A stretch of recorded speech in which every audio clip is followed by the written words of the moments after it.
So something I wanted to also get into was I guess the start of the U.S. relationship with Saddam Hussein.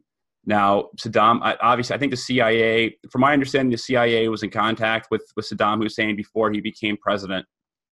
Can you speak a little bit to that? Like, when did that covert relationship begin? Because Saddam helped import Ayatollah Khomeini into the country. So when exactly did that relationship start with Iraq? It probably actually, the CIA Saddam Hussein relationship probably started in the 60s. So in 1958, a revolution was brewing in Iraq, and there were two major factions, the communists and the socialists. And the socialists were by far the largest. The socialist goal was to take Iraq out of the British Empire and then unify it with Egypt and Syria, which had just unified. The communist goal was to take Iraq out of the British Empire and then add it to the Soviet bloc and keep Iraq independent from Syria and Egypt. Well, the United States wanted the first part of both goals. They were both parties' goals. They wanted Iraq out of the British Empire so that it could now become part of the U.S. sphere of influence. So the U.S. was happy either side. The problem was, if Iraq turned around and joined Syria and Egypt, it would mean that Iraq wasn't part of the U.S.'s sphere of influence, because Egypt and Syria's unification, that goal was to make a new world power, which would be the Arab world. And we desperately didn't want that to happen. So Eisenhower began funding the communists, hoping that even though there was a possibility Iraq would end up in the Soviet sphere, at least it would be easier to get it away from the Soviet sphere than it would be to get it away from a unification event with Syria and Egypt. In the end, the socialists won the revolution, but they had to compromise with the communists because the communists were just powerful enough. And so the compromise was that Iraq would only symbolically join Egypt and Syria. It wouldn't in reality join. They ended up with a guy named Abdel Karim Qasim as their first head of state, and stayed out of the United Arab Republic. Didn't join the Soviet bloc. It was about the best result the United States could have expected to have happen, right? Done with the British, didn't join the Soviet bloc, and not part of the United Arab Republic. Once Iraq seemed like it was clear it wasn't going to go in one of those three directions, in 1963, the CIA went and assassinated Qasim. So what that does is that plunges Iraq into psychotic chaos. It has coup after coup. Governments are toppling here and there. And briefly, if I remember correctly, it's 1968. Double check that year.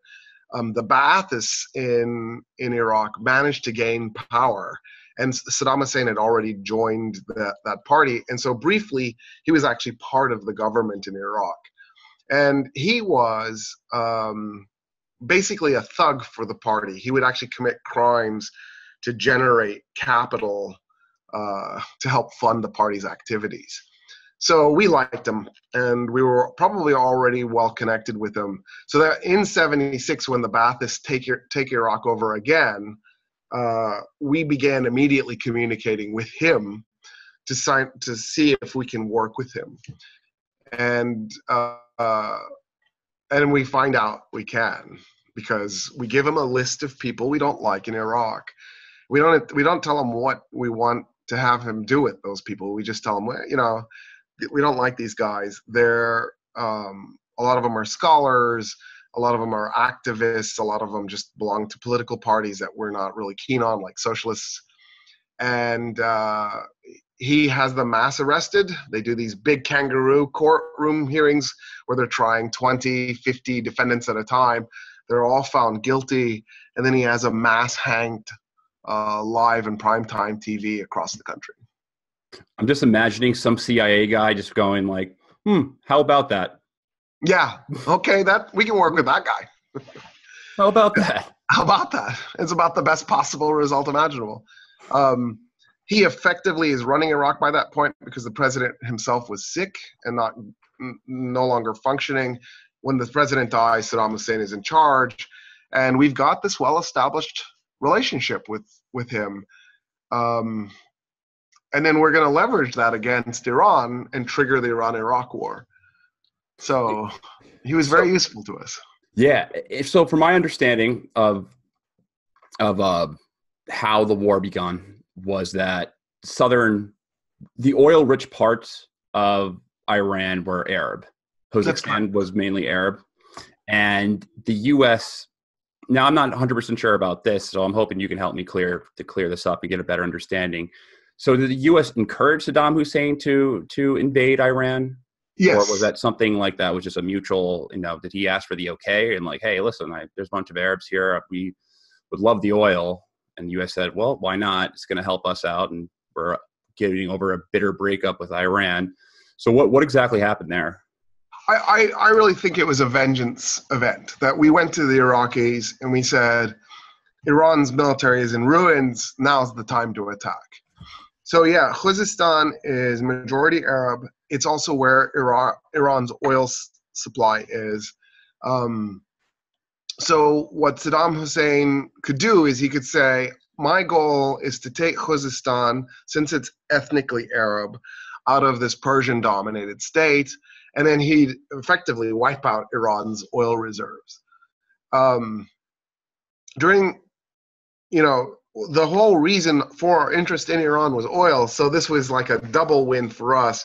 We could cripple Iran and get vengeance for them breaking up with us, and then we could move that oil from Iran to Iraq, which would then allow us to send in Exxon or Mobil or whatever company we wanted on the ground there to get at that oil. So we would win big if Saddam Hussein could pull it off. So in 1981, the Iraqis attacked. Now, it turned out that, yes, in fact, US intel was correct that the Iranians had decapitated their military, quite literally, like they were executing their generals. The Air Force generals escaped. They jumped on airplanes and flew away. Some of the admirals escaped, but most of the generals, the army generals, were caught and they were executed.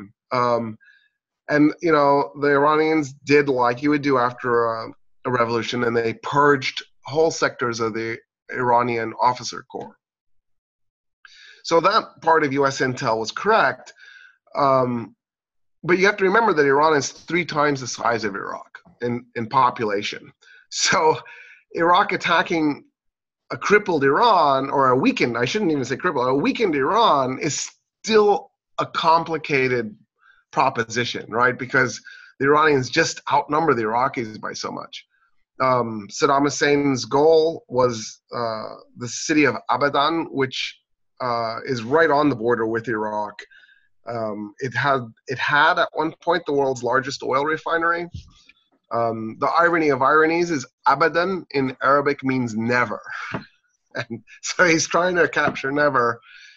He sends in his forces to the north. They're trying to flank around the city and cut it off.